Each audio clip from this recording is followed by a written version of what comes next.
Noong araw, may isang dakilang hari sa Mantapuli, sa kanluran ng Mindanao, at ito'y si Indarapatra. Aking mahiwagang sibat, inuutusan kitang magtungo sa silangan at lupigin ang mga kalaban.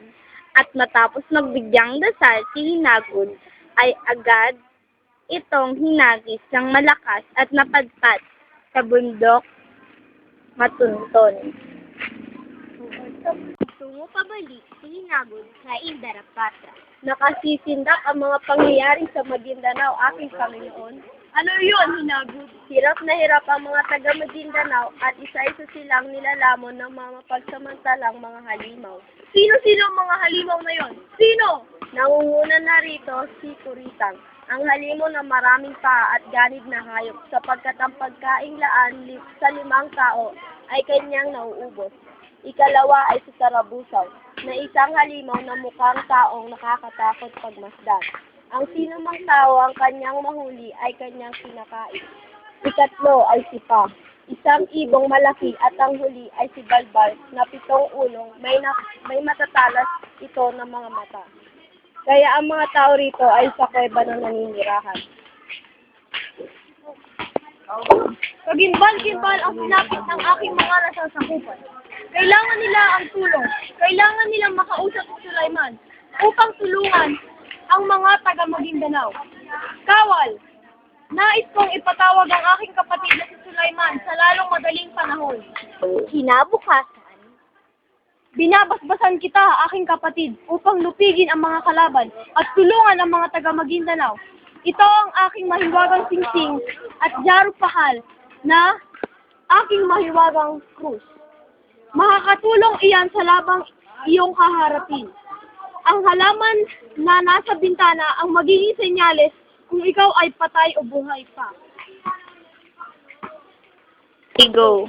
Susundin ko ang iyong mga habilin, aking kapatid. Ililigtas ko ang Maguindanao. Humayo ka! Naway patnubayan ka ng ating maghala. Go. Sumakay si Sulaiman sa kanyang binta at lumipad patungong silangan. Noon din ay lumapag ito kaagad-agad sa Maguindanao. Igo.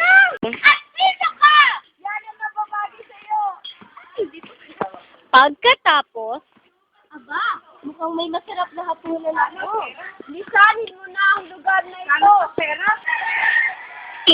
Aba, tinakot mo pa ako. Ang mga tao rito ay nagkasaya sa akin. Kaya dapat lamang na sila magparusahan.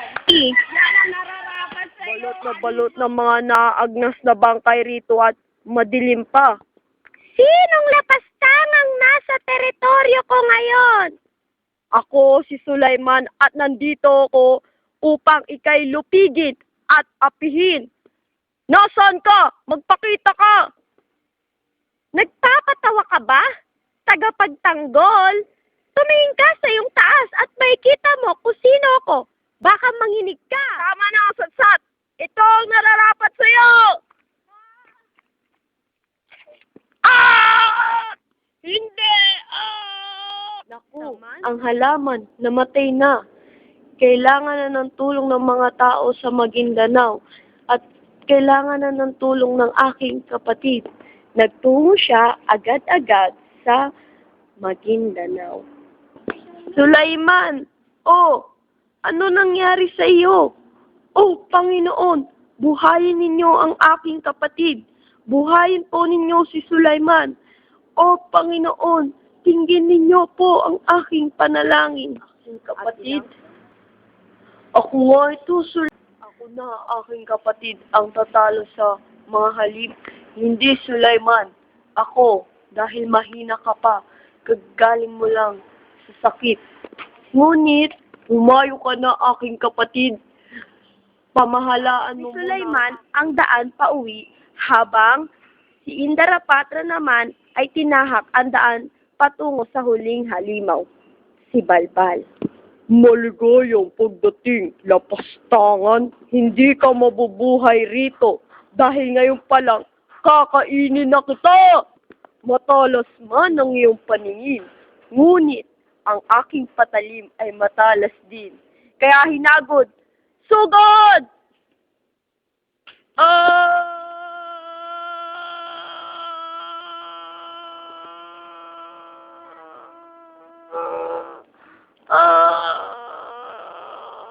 Mga taga Maguindanaon, lumabas na kayo dyan.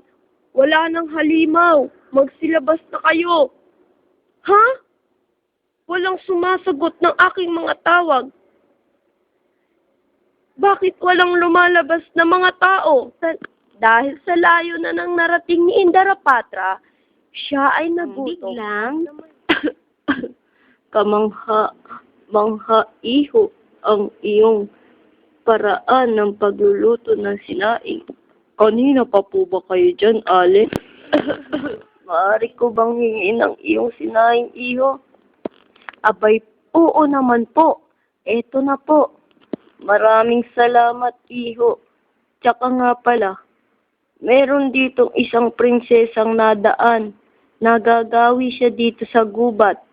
Abangan, susundin ko ho ang iyong mga tagubilin, Ale. O paano ba yan, iho? Ako'y lilisan na. Mag-ingat po kayo, Ale. At ilang sandali lang, totoo nga, sabi ng matanda. Humihingi po ako ng kapatawaran sa mga manonood at sa aking guro na magbibigay ng grades dito. Sana po'y maunawaan nyo ang kadahilanan dahil sa hindi pag-attend ng aking mga kagrupo at hindi pakikipag-kooperasyon ng mga ito. Maraming salamat po ulit sa panonood.